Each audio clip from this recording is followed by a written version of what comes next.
بسم اللہ الرحمن الرحیم رب اشرح لی صدری ویسر لی امری واحلل عقدۃ من لسانی یفقهوا قولی اللہم لا سہل الا ما جعلتہ سہلا وانت تجعل الحزن اذا شئت سہلا ربی یسر ولا تؤثر اللہم فقہنا فی الدین اللہم فقہنا فی الدین اللہم انی اسألک علما نافعا ورزقا طیبا وعملا متقبلا اللہم ان تجعل القرآن ربیع قلوبنا وجلاء حزننا وذہب ہمنا آمین یا رب العالمین۔ چلیے شروع کرتے ہیں۔ پارہ نمبر 8 سورہ انعام ہمارا چل رہا ہے، آیت نمبر 136 سے۔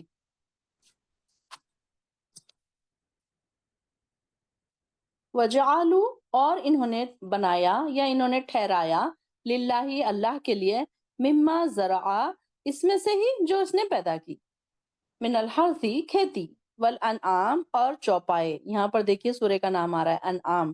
انعام کا کیا مطلب ہے؟ چوپائے، چار پیر والے جانور۔ نصیباً، ایک حصہ، فقالوا ھذا للہ، پھر انہوں نے کہا یہ اللہ کے لیے ہے، بزعمہم، ان کے خیال کے مطابق، وھذا لشرکائنا، اور یہ ہمارے دیوتاؤں کے لیے، ہمارے شریکوں کے لیے۔ فما کان لشرکائہم، تو جو حصہ ان کے دیوتاؤں کا ہے، فلا یصلو، تو نہیں پہنچتا، اللہ اللہ کی طرف، وما کان للہ فہو یصلو، اور جو حصہ اللہ کے علاوہ ہے تو وہ پہنچ جاتا ہے ان دیوتاؤں کی طرف، الی شرکائہم، ان کے دیوتاؤں کی طرف، ساء، برا ہے، ما یحکمون، جو وہ فیصلہ کرتے ہیں۔ اب یہاں پر دیکھیے کہ صدقہ و خیرات میں بھی مشرکوں کی ناانصافیاں بیان کی جا رہی ہیں۔ اب یہاں پر آیت نمبر 35 میں بتایا جا رہا ہے کہ انہوں نے کیا کیا، کہ ان کو یہ بتایا گیا انہ لا یفلح الظالمون، کہ یہ نہیں فلاح پاتے ظالم۔ تو ظالم کس وجہ سے ہے، آگے اس بات پر آ رہا ہے کون کون سے ریزنز ہیں ان کے ظلم کے، کیا کیا ان کی چیزیں ہیں ظلم کرنے کی، یا ان کو ظالم کیوں کہا گیا، یہ آگے آ رہا ہے کہ انہوں نے کیا کیا ظلم کیا اپنے آپ پر۔ تو یہاں پر کیا ہے، سب سے پہلا کہ جو کھیتی اور جو مویشی اللہ ہی نے پیدا کیے۔ اب یہ دیکھیے کہ پیدا کرنے والا کون ہے، اللہ ہے، اور اس میں سے ہی ان لوگوں نے کیا کیے کہ حصے بنا دیے، حصے مقرر کر دیے، اللہ کے سوا دوسروں کا بھی حصہ مقرر کر دیا، اور اپنے گمان کے مطابق کیا کہتے ہیں، یہ حصہ تو اللہ کا ہے اور یہ ہمارے شریکوں کا ہے۔ ایکچولی تو یہ کس کا ہے، سارا کا سارا ہی اللہ کا ہے، لیکن انہوں نے کیا کیے، مشرکوں نے صدقہ و خیرات کرتے وقت الگ الگ حصے مقرر کر رکھے تھے، اور اپنے بتوں یا دیوی دیوتاؤں کا الگ حصہ۔ ان کا پہلا ظلم تو یہ تھا کہ اس بات کے اعتراف کے باوجود کہ ان کی کھیتی اور مویشیوں کے جو بھی ہے بنانے والا کون ہے، صرف اللہ ہے۔ اس کو کھیت ہے یا پھر جو بھی مویشی ہے، ان سب کو بنانے والا کون ہے، وہ خود اس بات کا اعتراف کرتے تھے کہ اس کو بنانے والا اللہ ہے۔ انہوں نے ان کے ساتھ دوسروں کا حصہ بھی مقرر کر دیا۔ اور دوسرا کیا ظلم تھا ان کا، کہ وہ اپنے وہم و گمان کے مطابق اپنے ہی آپ سے خود ہی بن بیٹھے اس بات کے کہ ہم اس کا حصہ مقرر کریں گے، یعنی کہ یہ جو باطل ان کے طریقے تھے، تو اس کا انہوں نے خود ہی مالک بن گئے اور خود ہی انہوں نے حصے کر لیے کہ ہم اللہ کا حصہ تو اس لیے نکالتے ہیں کہ ہماری کھیتی اور مویشیوں کو پیدا کرنے والا وہی ہے۔ ان کا یہ خیال تھا نا کہ ہم اس لیے اللہ کا حصہ نکالتے ہیں کہ وہ مویشیوں کو پیدا کرنے والا ہے، ہماری کھیتیوں کو اور مویشیوں کو، اور دوسرے معبود یعنی کہ دیوی دیوتاؤں، فرشتوں، ستاروں کی اور ارواح اور پہلے بزرگوں کا روحوں کا حصہ اس لیے نکالتے ہیں کہ جو کچھ انہیں مل رہا ہے انہی کی نظر کرم سے کی وجہ سے مل رہا ہے۔ ان کا یہ خیال تھا۔ تو اب یہ دیکھیے دوسرے الفاظ میں اگر دیکھا جائے کہ انہیں اپنے نفع اور نقصان کا مالک سمجھ کر ان کا حصہ نکالتے تھے وہ، یعنی کہ اتنے کے باوجود کہ ان کو پتہ ہے کہ بنانے والا اللہ ہے، دینے والا اللہ ہے، لیکن وہ سمجھتے تھے کہ نفع اور نقصان کے مالک کون ہے، ہمارے یہ بت ہیں، اگر ہم ان کو حصہ نہیں دیں گے تو یہ ہمیں نقصان پہنچا دیں گے۔ اور یہی چیز اصل شرک ہے۔ اس شکل میں اگر اللہ کے نام پر کچھ دیا بھی جائے تو قطعاً اللہ کے یہاں مقبول نہیں ہوگا۔ جیسے کہ حدیث میں آتا ہے، سیدنا ابو ہریرہ فرماتے ہیں رسول اللہ صلی اللہ علیہ وسلم نے فرمایا، میں اپنے حصے داروں کی نسبت اپنا حصہ لینے سے بے نیاز ہوں۔ جس شخص نے ایسا عمل کیا جس نے میرے ساتھ غیر کو حصے دار بنایا تو میں اس صاحب عمل اور اس عمل دونوں کو ہی چھوڑ دیتا ہوں۔ یعنی کہ ایسا اللہ تعالیٰ فرما رہے ہیں کہ اللہ تعالیٰ کو کوئی ضرورت نہیں کسی کے حصے کی۔ اللہ تعالیٰ کو اگر وہ نہ بھی دیں حصہ تو اللہ تعالیٰ تو جو پیدا کرنا ہے وہ پیدا کرے گا، جس کو دینا ہے وہ دے گا۔ لیکن اس کے باوجود انہوں نے کیا کیا تھا، ہم نے پیچھے بھی پڑھا تھا سورہ بقرہ میں کہ انہوں نے کیا کیا تھا کہ ایسے حصے بنا دیے تھے کہ یہ فلاں ہمارے کچھ لوگ ہمارے مرد حضرات ہمارے یہ نہیں کھائیں گے، اگر وہ جنے گی اونٹنی اگر نر جنے گی تو اس کو کون کھائے گا، اور مردہ بچہ ہوگا تو اس کو کون کھائے گا، مرد حضرات کیا کھائیں گے، عورتیں کیا نہیں کھا سکیں گی۔ یہ انہوں نے سارے کے سارے، ہم نے پیچھے تھا نا پڑھا تھا نا، حام سام صاحبہ وہ سب، تو یہ سب انہوں نے کیا کیے تھے، ایسے حصے مقرر کر لیے تھے، اور انہوں نے یہ خود ہی اپنے گمان سے انہوں نے یہ ساری چیزیں کر لی، اور یہ سب کیا تھا، ان کا ہی تھا، اور یہ سمجھتے تھے کہ جو ہمارا حصہ ہے اللہ کی طرف، جو حصہ ہے اللہ کا تو وہ پہنچ رہا ہے، لیکن ان کے دیوی دیوتاؤں کی طرف وہ جو حصہ، اب کبھی کبھی وہ اللہ کے حصے میں تو کمی کر دیتے تھے، لیکن اپنے دیوی دیوتاؤں کے حصوں میں وہ کمی نہیں کرتے تھے۔ تو اللہ تعالیٰ فرمائے ساء ما یحکمون، کتنا برا ہے جو یہ فیصلہ کرتے ہیں، یعنی کہ نظریں نیاز جو بھی کچھ ہوتا تھا تو وہ کیا کرتے تھے، اس میں ان کو شامل کر دیتے تھے ایسی چیزوں کو۔ اور تیسرا ظلم وہ یہ کرتے تھے مشرک کہ اگر معبودوں کے حصے میں سے کسی طرح کی کمی واقع ہو جاتی تھی، جیسے کہ فصل کم پیدا ہوتی ہے یا طوفان سے تباہ ہو جاتی، تو یہ کمی اللہ کے حصے سے پوری کر دیا کرتے تھے، اور اللہ کے حصے میں کمی واقع ہوتی تو اسے کیا کرتے، معبودوں کے حصے سے پورا نہیں کرتے تھے۔ آگے آ رہا ہے، تو یہ کیا ایسا ان کا خیال یہ تھا کہ ہمارے معبودوں کا کوئی کمی نہیں ہونا چاہیے۔ وَكَذَلِكَ زَيِّنَا لِكَثِيرٍ مِّنَ الْمُشْرِكِينَ، اسی طرح مزین کر دیا، خوشنما بنا دیا بہت سے مشرکوں کے لیے، قتل اولادہم، اولاد کا قتل کرنا، شرکاؤ، ان کے دیوتاؤں نے، لیردوہم، تاکہ وہ ہلاک کر دیں انہیں، وَلِيَلْبِسُوا، اور تاکہ خلط ملط کر دیں، علیہم، ان پر، دینہم، ان کا دین، وَلَوْ شَاءَ اللَّهُ، اور اگر اللہ چاہتا، ما فعلوہ، تو وہ نہ کرتے یہ، فذرہم، تو انہیں چھوڑ دیجئے، وما یفترون، جو وہ جھوٹ گھڑتے ہیں۔ اب یہ ان کا کیا، ایک تو ان کا یہ ظلم تھا کہ اللہ کے حصے میں اگر کوئی کمی ہو جائے تو ہو جائے، لیکن ان کے دیوی دیوتاؤں کے حصے میں کوئی کمی نہیں آنا چاہیے۔ اگر فصل کم پیدا ہوگی تو وہ اللہ کے حصے میں کمی کر دیں گے، لیکن دیوی دیوتاؤں کے حصوں میں وہ کمی نہیں کریں گے، تو اسے معبودوں کے حصے سے پورا کر دیتے تھے وہ۔ اگر کیا کرتے تھے، اللہ کے حصے میں کمی ہو جائے، اس میں سے لے کر ان کے معبودوں کا حصہ مکمل کر دیتے تھے۔ یعنی انہوں نے اللہ کا حصہ کتنا مقرر کر رکھا تھا، اپنے معبودوں کا کتنا، یہ تفصیل کہیں نہیں ملتی، لیکن یہ کہ انہوں نے ایک لمٹ بنا دی تھی کہ بس ان کی اپنی ہی خیاس آرائیوں کے مطابق طے تھا کہ اللہ کا حصہ وہ فقیروں، یتیموں وغیرہ میں تقسیم کر دیتے، اور معبودوں کا حصہ مندروں کے پجاریوں یا سرپرستوں کو، یا بتوں کے سامنے، یا جو نظر و نیاز رکھی جاتی تھی تو ان پجاریوں کو ہی وہ پہنچ جاتی تھی۔ اب یہ پجاریوں نے بھی کیا کیا تھا کہ اپنے ذاتی مفاد کی خاطر مشرکین کو یہ پٹی پڑھائی تھی کہ اگر اللہ کے حصے میں کمی واقع ہو جائے تو کوئی پرواہ نہیں کرنا چاہیے، کیونکہ اللہ تعالیٰ تو غنی ہے، اپنے خزانوں سے یہ کمی پوری کر سکتا ہے، مگر ان دیوتاؤں کے حصے میں کسی طرح کی کمی واقع نہ ہونی چاہیے، کہ یہ کیا تھی، ایک مشرکانہ رسم تھی کہ وہ لوگ 3 طرح کے جرائم کرتے تھے، جیسے مالی عبادت میں اللہ کے ساتھ اپنے معبودوں کو شریک بنانا، اور اللہ کا اور الگ اور معبودوں کا الگ حصہ مقرر کرنا۔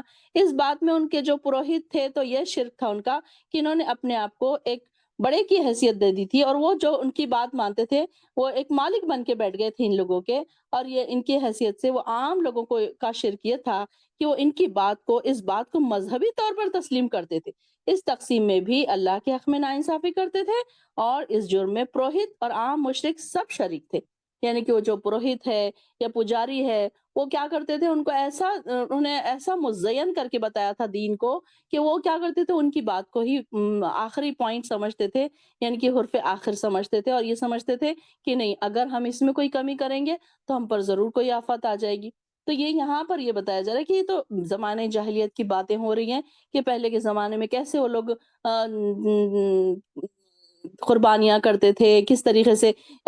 آج کے زمانے میں بھی دیکھیے کہ کئی جگہوں پہ ایسے ہیں کہ مندروں میں کیا کیا چیزوں کی قربانیاں دی جاتی ہے، یہاں تک کہ بچوں کی بھی قربانیاں دی جاتی ہے، بچوں کو بھی جو آگے آ رہا ہے قتل اولادہم، تو یہ ان کے بھی دور جاہلیت میں اولاد کو 3 وجہ سے قتل کیا جاتا تھا۔ بیٹیوں کو اس وجہ سے قتل کر دیا جاتا تھا، ہم نے پڑھا نا، سنا نا، ہم نے ہسٹری آپ نے پڑھی ہوگی کہ زندہ درگور کر دیا جاتا تھا، قبروں میں دفن کر دیا جاتا تھا لڑکیاں جب پیدا ہوتی تھی تو۔ کیوں کرتے تھے؟ تو اس کی 3 وجوہات یہاں پر بتائی گئی ہے کہ کوئی ان کا داماد نہ بنے جس کے آگے ان کی آنکھیں نیچی ہوں، اور اس لیے بھی کہ اگر وہ کسی دوسرے قبیلے میں چلی گئیں تو بیاہی کے بعد کئی مسائل پیدا ہو جائیں گے۔ ان میں اب یہ تھا کہ جھگڑے ان کے جنگوں پر ختم، ایسے جھگڑے چلتے تھے ان کے، ایک ایک قبیلوں سے ایسے ایسے جھگڑے چلتے تھے جو جنگوں پر ہی ختم ہوتے تھے اور ایک دوسرے کی موت پر ہی ختم ہوتے تھے۔ تو اب اگر ایک لڑکی کی شادی دوسرے قبیلے سے ہو گئی تو ان سے تو پھر ان کی جنگیں ختم ہو جائیں گی، ان کے جھگڑے ختم ہو جائیں گے۔ تو یہ بھی، اور ان کو یہ لگتا تھا کہ جیسے داماد یعنی کہ کیا ہے، ایک بے غیرتی کی بات ہے کہ ہم کسی کے سامنے جھکے، یہ ہمارے لیے ہماری اکڑ، ان کو یہ لگتا تھا کہ ہماری اکڑ ختم ہو جائے گی کہ ہم کو کسی کے سامنے اپنا سر جھکانا پڑے گا، جب ہم اپنی بیٹی کسی کو دے دیں گے تو اس کے سامنے ہمارا سر جھک جائے گا۔ یہ ان کی جاہلیت تھی۔ تو یہ وجہ سے وہ کیا سوچتے تھے کہ ان کو اولاد نہیں چاہیے، یعنی کہ بیٹی کو وہ آر سمجھتے تھے، بڑی شرمندگی کی چیز سمجھتے تھے۔ پھر اللہ پر عدم توکل جو تھا ان کا، بعض لوگ اپنی اولاد کو چاہے بیٹا ہو یا بیٹی اس لیے مار ڈالتے تھے کہ ان کا خرچ برداشت نہ کر سکیں گے یا اپنا جو زندگی کا سٹیٹس ہے اس کو برقرار نہیں رکھ سکیں گے۔ اس جرم میں تو آج کی دنیا کا تقریباً پورا معاشرہ شریک ہے۔ اگر ہم دیکھیں، یہ تو پہلے کے زمانے کی بات ہو رہی ہے، یہ تو جہالت تھی جب پڑھائی لکھائی نہیں تھی، لیکن آج دیکھیے کہ جو خاندانی منصوبہ بندی، فیملی پلاننگ کے نام پر جو برتھ کنٹرول ہے یا پھر حمل گرا دینے والی بات ہے، یا عورتوں اور مردوں کو بانجھ بنانے کے جو طریقے آج کل دریافت ہو گئے ہیں، تو یہ سب چیزیں کیا ہے، یہ کام حکومتوں کی سرپرستی میں ہوتے ہیں۔ اب یہ دیکھیے کہ آج کے زمانے میں تو پڑھے لکھے لوگ ہیں، سب کچھ ہے، اب یہ کیسی بات ہے کہ کوئی انسان یہ سوچے کہ اگر بچے، بہت سارے لوگ یہ سوچتے ہیں کہ ہم افورڈ نہیں کر سکتے، ہم زیادہ بچے افورڈ نہیں کر سکتے، ہم ان کی پڑھائی لکھائی نہیں کر سکتے، اس لیے کیا کر رہے ہیں، برتھ کنٹرول کر۔ ایک طریقے سے یہ بھی قتل اولاد کی ہی طریقہ ہے کہ انسان بچے کو دنیا میں آنے سے پہلے اس کو ختم کر دے رہے۔ تو یہاں پر جاہلیت کے دور کی بات بتائی جا رہی ہے، لیکن آج بھی یہ ساری چیزیں ہمارے آس پاس ہم دیکھتے ہیں کہ کئی لوگ ابارشنس کروا دیتے ہیں اس وجہ سے کہ کبھی کبھی لڑکی ہونے کی وجہ سے ابارشن کروا دیتے ہیں، کبھی ان کو اولاد نہیں چاہیے اس وجہ سے ابارشن کروا دیتے ہیں۔ تو یہ دیکھیے کہ کیسا یہ پاسبل ہے کہ کوئی انسان اپنی اولاد کا قتل کرے۔ اب وہ ابارشن کرتے ہیں تو ان کو وہ چیز نہیں سمجھ آتی کہ وہ قتل کر رہے ہیں، ان کو ایسا لگتا ہے کہ چلو ہاں، ابارشن کر دیا یعنی کہ بس اس کو ختم کر دیا ہم نے، پریگنینسی کو ختم کیا، لیکن اس بات کا ان کو احساس نہیں ہوتا کہ ایک جان کو انہوں نے قتل کیا۔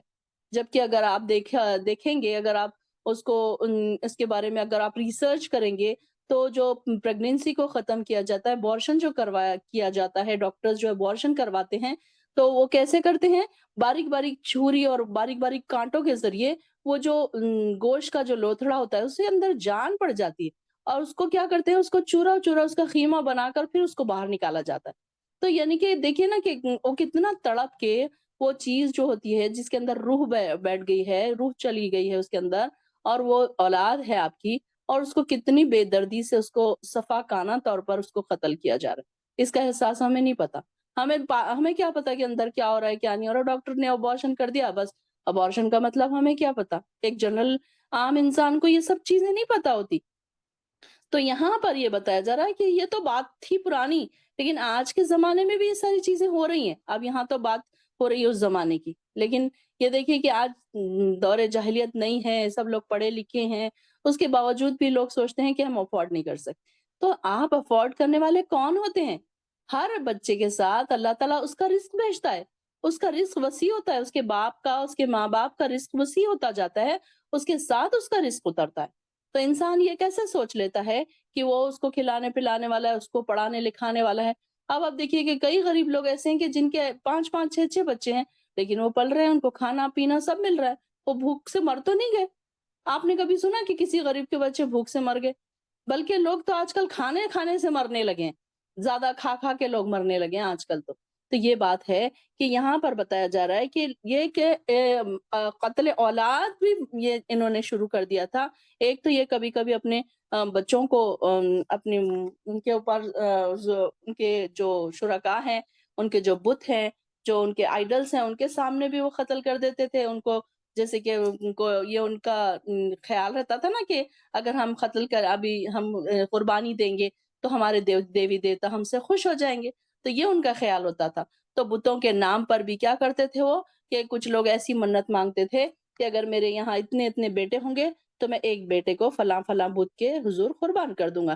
جیسے کہ آپ صلی اللہ علیہ وسلم کے دادا عبد المطلب نے بھی یہی منت مانی تھی نا.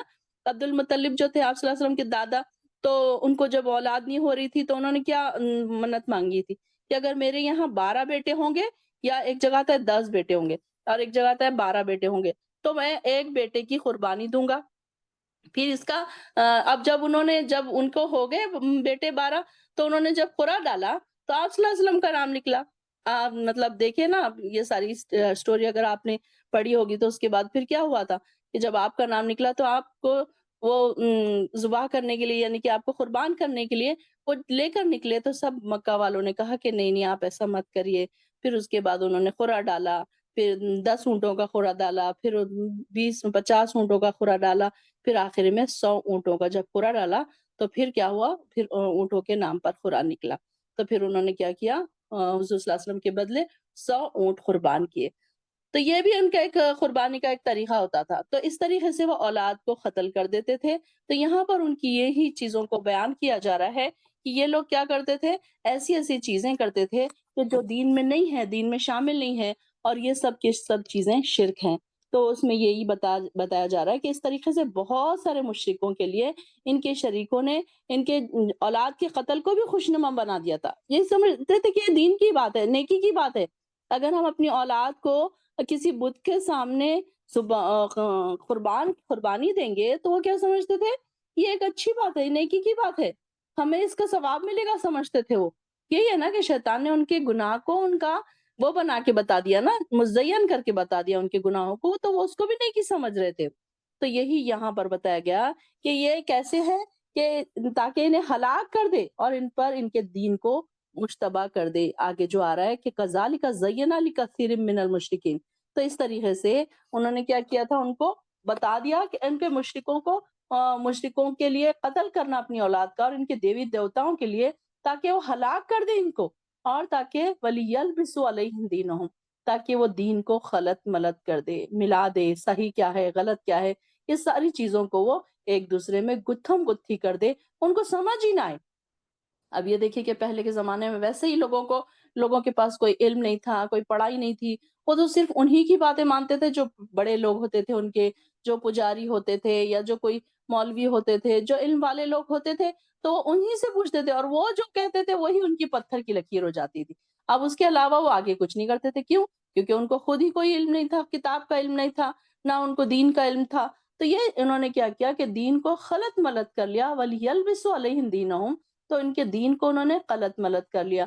اور اگر اللہ چاہتا تو وہ یہ نہ کرتے، لہٰذا انہیں چھوڑ دیجئے. وما یفترون، جو وہ جھوٹ گھڑتے ہیں. یعنی کہ اللہ تعالیٰ فرما رہے ہیں کہ اس آیت میں شریکوں سے مراد وہ لوگ ہیں جنہوں نے قتل کی جو صورتیں ہیں، جو ایجاد کی ہیں صورتیں، جنہیں معاشرے نے قبول بھی کر لیا. تو چونکہ یہاں پر قانون شرعی نقطہ نظر سے ہر طرح کی قانون سازی کا اختیار اللہ ہی کو ہے، لہٰذا ان رسوم کے موجد اللہ کو ہی شریک ٹھہرا دیا انہوں نے. ان لوگوں کا جرم صرف یہ نہ تھا کہ وہ اپنی اولاد کو قتل کرتے تھے، بلکہ اس سے بھی بڑا جرم یہ تھا کہ وہ ایسے کاموں کو جرم سمجھنے کے بجائے انہیں اچھی اور فلاح بہبودی کے کام سمجھتے تھے. یعنی کہ ہلاکت سے مراد یہاں پہ یہ جو انہیں تاکہ ہلاک کر دے اللہ تعالیٰ، ان کی یہ بات بتائی جا رہی کہ ایسے کاموں کی وجہ سے انہیں ہلاک کر دے اللہ تعالیٰ. وَلَوْ شَاءَ اللَّهُ مَا فَعَلُوا، اگر اللہ چاہتا تو یہ سب نہیں کرتا تھا. تو ہلاکت سے ان کی اخلاقی اور تمدنی بھی، اخلاقی اس لحاظ سے کہ قتل بذات خود بھی ایسا شدید ترین جرم ہے جو انسان میں سنگ دلی پیدا کر دیتا ہے. یعنی کہ کیسے انسان اگر کسی کا قتل کرے تو وہ کیسا ہو جاتا ہے، انسان سنگ دل ہو جاتا ہے. آپ دیکھیں کہ جو اگر کوئی ایک انسان بہت ہی نرم دل ہے اور اس کے ہاتھ سے اگر ایک قتل ہو گیا غلطی سے تو پھر وہ سخت دل ہو جاتا ہے. پھر اس کو کوئی چیز بری نہیں لگتی، کہ اس کو یہ نہیں لگتا کہ اب اس کو دوسرا قتل کرنے کے لیے بول دو، تیسرا قتل کرنے کے لیے بول دو، وہ آرام سے کر لے گا. اب اس کو مشکل نہیں لگے گا. پہلا قتل جو تھا وہ اس کے لیے مشکل تھا، کیونکہ انسان اس کی وجہ سے کیا ہوتا ہے، سنگ دل ہو جاتا ہے، اور اسی طریقے سے قتل پر پھر اور زیادہ دلیر ہو جاتا ہے. اور قتل اولاد تو عام قتل سے بھی بڑا جرم ہے. اسی کا اثر تھا کہ قبائلی عرب میں چھوٹی چھوٹی باتوں پر اگر جھگڑا ہوتا تو وہ کیا کرتے، قتل و غارت گیری شروع ہو جاتی ان کے پاس، اور خون خرابہ شروع ہو جاتا. وہ قتل کر کے ایک دوسرے کی جان لے کر ہی پھر وہ اس کا پیچھا چھوڑتے تھے. نہ کسی کی جان محفوظ رہتی تھی اور نہ کسی کے مال، نہ کسی کے آبرو. یہ حال تھا پہلے۔ جو قوم اس طرح اپنی اولاد کو ختم کرنا شروع کر دے وہ اس دنیا میں کب تک اپنا وجود برقرار رکھ سکتی تھی؟ یعنی کہ پھر ایسے کاموں کے نتیجے میں آخرت میں ان کی ہلاکت ایسی حقیقت ہے جس میں کسی کو شک کی کوئی گنجائش ہی نہیں ہے۔ تو یہاں پر یہ بات بتائی جا رہی ہے کہ یہ لوگ جو انہوں نے جو اولاد کا قتل بھی کر دیا تو اس کی وجہ سے کیا ہوا؟ یہ ایسے ہو گئے کہ ان کے دل سخت پڑ گئے اور انہوں نے دین میں خلط ملط کر لیا، انہوں نے سمجھا کہ یہ دین کا ہی حصہ ہے۔ وقالوا هذه انعام، اور انہوں نے کہا هذه انعام، آیت نمبر 138، انہوں نے کہا هذه انعام حرث ہجر، یہ چوپائے اور کھیتی ممنوع ہے۔ ہجر کا کیا مطلب ہے؟ پتھر۔ پتھر کا مطلب یہاں پر ممنوع کیوں ہوا ہوگا؟ پتھر سے مراد، اب یہاں پر ہجر سے مراد پتھر کی ایسی دیواریں جو چاروں طرف سے اگر رکھ دی جائیں تو پھر انسان اندر داخل نہیں ہو سکتا، یعنی کہ ایسی جگہ جہاں پہ ریسٹرکٹیڈ ایریا جیسے بول سکتے ہیں ہم کہ اب چاروں طرف سے دیواریں کھینچی ہوئی ہیں، تو یہاں پر ہجر کا کیا مطلب ہے؟ ممنوع۔ تو انہوں نے کیا کیا؟ اگر انہوں نے کہا کہ یہ جو چوپایا اور کھیتی ہے ممنوع ہے، لا یطعموہا، نہیں کھا سکتا اس کو، الا من نشاء، مگر وہی جسے ہم چاہیں، بزعمہم، یہ انہوں نے کہا اپنے خیال کے مطابق۔ اب یعنی کہ ایسی کوئی بات نہ کہیں کتابوں میں لکھی تھی نہ کہیں قرآنوں میں لکھی تھی، بلکہ انہوں نے خود ہی گھڑ لیے تھے یہ ساری چیزیں، اور انہوں نے کہا کہ یہ جو چوپائے ہیں یہ ممنوع ہیں، انعام، اور بعض چوپائے ہیں حرمت، حرام کر دی گئی ہیں، ظہورہا، ان کی پیٹھیں حرام کر دی گئی ہیں، مطلب ان کے اوپر سواری کرنا حرام کر دیا گیا ہے۔ وانعام، اور چوپائے لا یذکرون، وہ ذکر کرتے اللہ کا نام جس پر، افطرا باندھتے ہوئے علیہ اس پر، سیجزیہم، تو ان قریب وہ انہیں سزا دے گا، بما کانوا یفترون، اس وجہ سے کہ وہ جھوٹ گھڑتے تھے۔ اب یہاں پر کیا بتایا جا رہا ہے کہ اس قسم کی جو انہوں نے بتائی تھی باتیں، مویشی اور کھیتی جو ہے، کچھ مویشی کا حصہ کچھ کھیتیوں کا حصہ وہ ممنوع ہے۔ ممنوع مطلب کہ لوگوں کے لیے ممنوع ہے، یعنی ان کے گمان کے مطابق وہی کھا سکتا ہے جسے ہم چاہیں گے، اور کچھ مویشی ہیں جن کی پیٹھیں حرام، ان پر کوئی سواری نہیں کر سکتا، ان پر کوئی بوجھ نہیں لاد سکتا، اور کچھ مویشی ایسے ہیں جن پر وہ ذبح کے وقت اللہ کا نام نہیں لیتے۔ یہ سب کچھ کیا ہے؟ اللہ پر جھوٹ باندھنا ہے، اور اللہ ان قریب انہیں ان کی جھوٹ کی وجہ سے ان کو سزا دینے والا ہے۔ سیجزیہم بما کانوا یفترون، اب یہاں پر ان کی اخلاقی برائیوں کا بھی ذکر ہو رہا ہے کہ مشرکین مکہ جو تھے اپنے آپ کو سیدنا ابراہیم کا پیروکار تو قرار دیتے تھے، یہ تو کہتے تھے کہ ہم ابراہیم علیہ السلام کے ماننے والے، پھر ان میں کچھ اچھی باتیں بھی موجود تھی جن سے ان کے بات کا شبہ ہوتا تھا، مثلا عبادات ہے، بیت اللہ کا طواف کرنا ہے، صفا مروہ کی صحیح ہے، حج اور عمرہ ہے، عبادت، وہ سب چیزیں، اور جو حج پر آتے تھے ان کے جو ان کی مہمان نوازی ہے، اس طریقے سے عہد کی پابندی وہ لوگ کرتے تھے، اور جھوٹ سے بھی اجتناب کرتے تھے، ایک بہت ساری چیزیں بھی اچھی ان کے اندر تھی، کسی کو امان دیتے تو پھر اس کی پوری ذمہ داری نبھاتے تھے، لیکن دور نبوی تک ان کا مذہب شرک اور بدعات سے میں دب کر رہ گیا تھا۔ اب یہ آہستہ آہستہ جب ان کے اندر شرک آتا گیا تو پھر کیا ہو گیا کہ یہ ساری چیزیں کہیں دب کر رہ گئی۔ اس کی ایک وجہ تو یہ صحف ابراہیم محفوظ نہیں رہے، جو ابراہیم علیہ السلام کے اوپر صحیفے اترے تھے یہ محفوظ نہیں رہے، اور یہ معلوم کرنے کا کوئی معیار ہی نہیں تھا کہ فلاں کام یا فلاں رسم کب شروع ہوئی اور اس کا کوئی شرعی جواز ہے بھی یا نہیں ہے۔ تو یہ اس طریقے سے ابراہیم علیہ السلام سے لے کر آپ صلی اللہ علیہ وسلم کی بعثت تک، یعنی کہ 3000 سال کی مدت، اس دوران بے شمار شرک و بدعات کے نئی نئی چیزیں ایجاد ہوتی رہی، اور اس کو دین میں یہ لوگ شامل کرتے رہے، اور کوئی حقیقی معیار موجود نہ ہونے کی وجہ سے قوم انہیں دین کا ہی جز سمجھتی تھی۔ اب یہ دیکھیے مشرکین مکہ میں آخرت کے انکار کا عقیدہ کب رائج ہوا؟ تو کسی نہ کسی حد تک یہ سمجھ میں آتی ہے بات کہ جس بات کا سراغ لگانا مشکل ہے وہ یہ بات ہے کہ مشرکین مکہ میں اکثر اللہ کے خالق اور مالک ہونے کے قائل تو تھے، مگر حشر و نشر، قیامت کے منکر تھے، وہ جزا اور سزا کے بھی منکر تھے۔ کسی نبی کے پیروکار میں ایمان کے لیے ایسے جز کا ہو جانا بڑی حیرانگی کی بات ہے۔ ان مشرکین میں آخرت کے انکار کے عقیدہ کس نے نکالا تھا، اور یہ عقیدہ کس زمانے میں ایجاد ہوا تھا، اس کے متعلق کچھ کہنا مشکل ہے، یعنی کہ یہ بات نہیں پتا چل سکی کہ کیسے یہ شروع گئی ان کے دلوں میں۔ تو اب یہ ان مشرکوں کی مشرکانہ رسوم کی فہرست بھی بڑی طویل ہے کہ ان مشرکوں نے آہستہ آہستہ پوری شریعت کو بدل کر رکھ دیا۔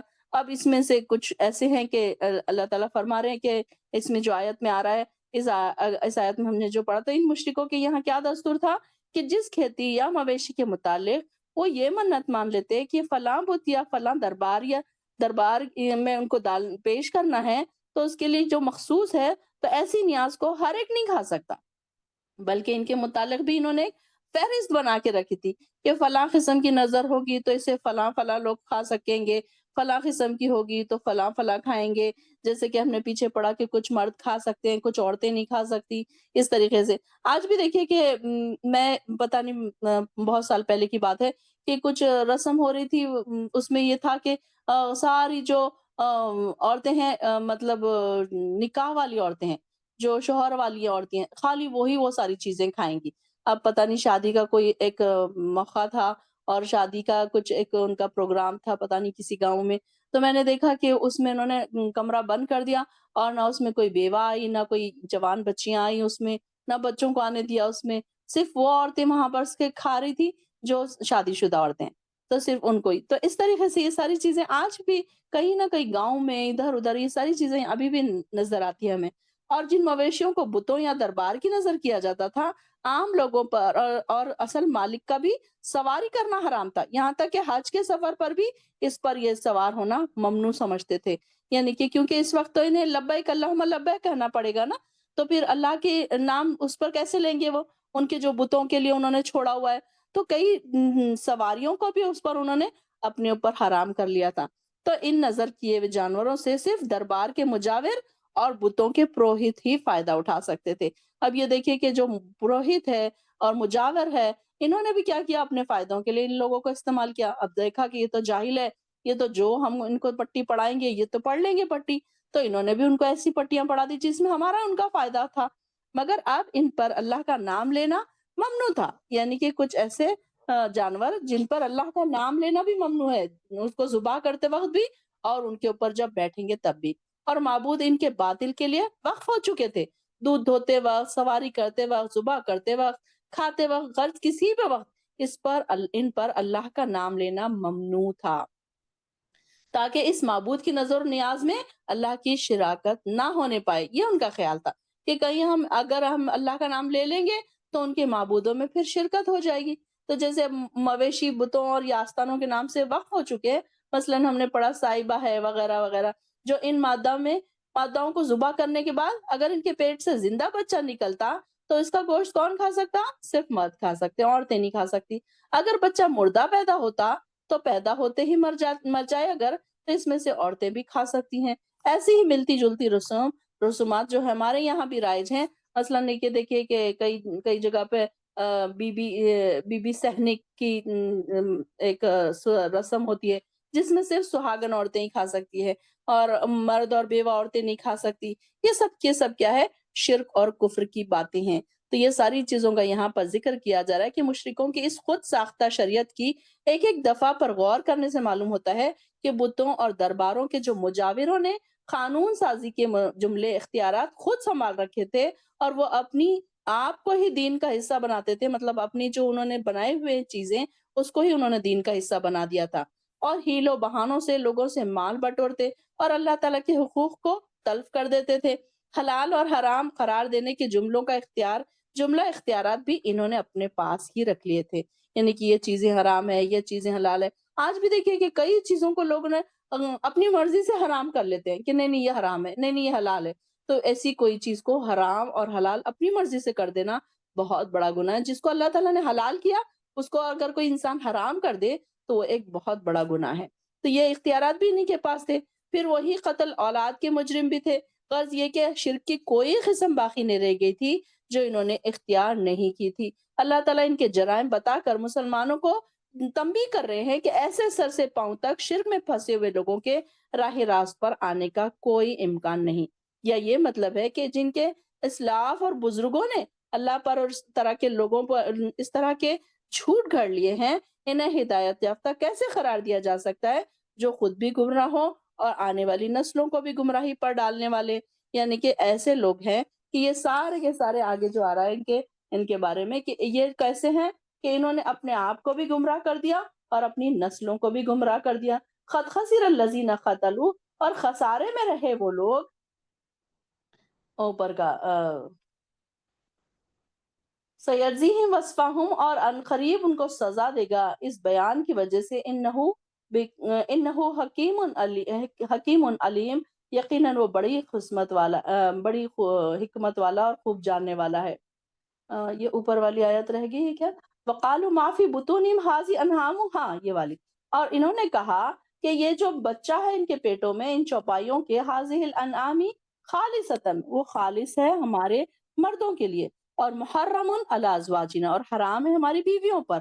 وَإِن یکن میتۃ، اگر ہو مردہ، فہم فیہ شرکاء، تو وہ سب مرد عورت اس میں شریک ہوں گے. سیجزیہم، تو ان قریب وہ انہیں سزا دے گا. وصفہم، اور ان کے اس بیان کی وجہ سے. انہو حکیم علیم، یقیناً وہ بڑی حکمت والا اور خوب جاننے والا ہے. قد خسر الذین قتلوا، اور تحقیق خسارے میں ڈالا انہوں نے، نقصان میں ڈالا وہ لوگوں نے جنہوں نے قتل کیا اولادہم، اپنی اولاد کو، سفہم، بے وقوفی سے. بے وقوفی یا سفہن کا مطلب ہے نادانی سے یا بے وقوفی سے، بغیر علم، بغیر علم کے.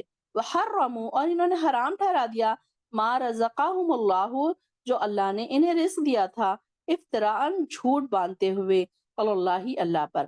قد ضلوا، تحقیق وہ گمراہ ہو گئے، وما کانوا مہتدین، اور نہ ہوئے وہ ہدایت یافتہ. اب یہ یہاں پر بھی تنبیہ کی جا رہی ہے کہ کھیتیاں اور مویشی جو ہیں ان کو یہ کہا جا رہا ہے کہ یہ ساری چیزیں ان کے اسلاف اور ان کے بزرگوں نے ان کو یہ بتایا، یہ انہوں نے جھوٹ گھڑ لیا، اور یہ بے وقوفی کی وجہ سے. ان کا اولاد کا قتل کیا ہے؟ بے وقوفی کی وجہ سے یا نادانی کی وجہ سے. اب کچھ لوگ کہتے ہیں کہ نہیں ہمیں نہیں پتا تھا کہ یہ گناہ ہے. اب ان کے بڑوں نے بھی ان کو نہیں بتایا کہ یہ گناہ کی بات ہے، کہ یہ شرک ہے، یہ گناہ ہے، اولاد کا قتل کرنا ہے. اب دیکھیں کہ کتنے آرام سے ہمارے آس پاس لوگ ابورشن کروا کے آ جاتے ہیں، کہ بولتے ہیں کہ ان کو نہیں، اس بات کا احساس بھی نہیں ہوتا کہ وہ کسی کا قتل کر رہے ہیں. قتل کا احساس ہی نہیں ان کو کہ یہ بات قتل تک پہنچا رہی ہے. اب دیکھیں کہ کوئی انسان اپنی اولاد کا گلا کاٹے، کیا یہ پاسبل ہے کسی ماں کے لیے یا باپ کے لیے؟ کوئی نہیں کر سکتا. لیکن یہی چیز جو اولاد کو اندر قتل کی جا رہی ہے، ان کو اس بات کا احساس نہیں ہے. کیوں؟ کیونکہ یہ سفہم، بے وقوفی سے کر رہے ہیں نا یہ کام، ان کو نہیں پتا. اور یہاں پر یہ بتا دیا جا رہا کہ ان کے جو بڑے ہیں انہوں نے بھی ان کو نہیں بتایا یہ کہ یہ سب غلط ہے. ان کے جو جاننے، اب بڑوں سے کیا مراد یہاں پر مولوی ہے یا پھر ایسے لوگ جو دین کے علم رکھنے والے ہیں، ایسے لوگوں نے بھی ان کو نہیں بتایا کہ یہ ساری چیزیں جو ہے، اسی وجہ سے وہ لوگ پھر گمراہ ہو گئے. اور یہ جو جہاں پر یہ جانوروں کا ذبح کرتے تھے، تو یہ تو یہاں پر ان کے ہی فائدے. اب آپ دیکھیے کہ کئی درگاہیں ایسی ہیں، آپ اجمیر ہی چلے جائیں، لوگ وہاں پر اتنے بڑے بڑے نذرانے پیش کرتے ہیں، چاندی کے کڑے اور پتہ نہیں کیا کیا، اور پیسے، اتنا پیسہ وہاں پر جمع ہوتا ہے. یہ کس کی نظر جا رہا ہے؟ کہ اللہ تعالیٰ کی پہنچ رہی ہے ساری چیزیں. ان کو یہ بات نہیں سمجھتی. کئی لوگوں کو میں نے دیکھا ہے اتنے بار اجمیر جاتے ہیں اور ان کو ایک بار عمرہ آنے کی توفیق نہیں ہوتی. وہ کہتے ہیں ہاں ہم جائیں گے، عمرہ جائیں گے. وہ اصل سمجھتے ہیں کہ وہاں جانا ہی چھوٹا حج ہے. کئی لوگوں کے منہ سے میں نے یہ سنا کہ اجمیر جانا یعنی کہ چھوٹا حج کرنا ہے، یہ ان کا خیال ہے. تو یہ دیکھیے کہ کیسے وہاں پر وہ پیسہ، لوگوں کو وہاں پر کھانے اور پینے کی چیزیں وہاں پر رکھ کے آتے ہیں، اور وہ سمجھتے ہیں کہ ہم اس میں نیکی کا کام کر رہے ہیں. اور یہ دیکھیے کہ کتنا بڑا شرک وہ کر رہے ہیں. ان کو اس بات کا احساس نہیں ہے، بلکہ اللہ تعالیٰ کہہ رہے ہیں کہ یہ لوگوں نے خود ہی اپنے آپ کو خسارے میں ڈالا. اور ایک تو اپنی اولاد کو قتل کر کے، اور دوسرے حرام اور حلال کر کے. اور اللہ نے جو ان کو رزق دیا تھا، اس میں سے انہوں نے کیا کیا کہ شرک کر دیا اس کو انہوں نے. بلکہ اللہ تعالیٰ نے ان کو اتنا دیا تو ان کو ہونا کیا چاہیے تھا؟ انہیں تو شکر گزار ہونا چاہیے تھا. بلکہ کیا ہوا؟ وہ گمراہ ہو گئے، اور نہ وہ ہدایت یافتہ ہوئے. وکان محتدین، اور وہ ہدایت یافتہ بھی نہیں ہوئے بلکہ گمراہ ہو گئے. وہ اپنے دین سے ہٹ گئے. یہ ساری چیزیں کر کے، یہ شرک کے کام کر کے، وہ اپنے دین سے ہٹ گئے. اور انہوں نے بتوں کی پوجا کر کے، یا درباروں میں ایسی نظریں نیازیں چڑھا چڑھا کر انہوں نے کیا کیا، اپنے آپ کو شرک میں مبتلا کر لیا، اور اس بات کا ان کو احساس ہی نہیں ہوا. اور یہاں پر ایسے لوگوں کو سفہم سے مطلب مراد لی گئی، جیسے کہ وہ بے وقوف ہے، عقل نہیں ہے ان کو، نادان ہے، سمجھ نہیں ہے ان کو، اور اسی وجہ سے انہوں نے اپنے آپ کو بہت بڑے گناہ میں ڈال دیا. آیت نمبر 140 تک رکھتے ہیں انشاءاللہ. وآخر الدعوانا الحمدللہ رب العالمین.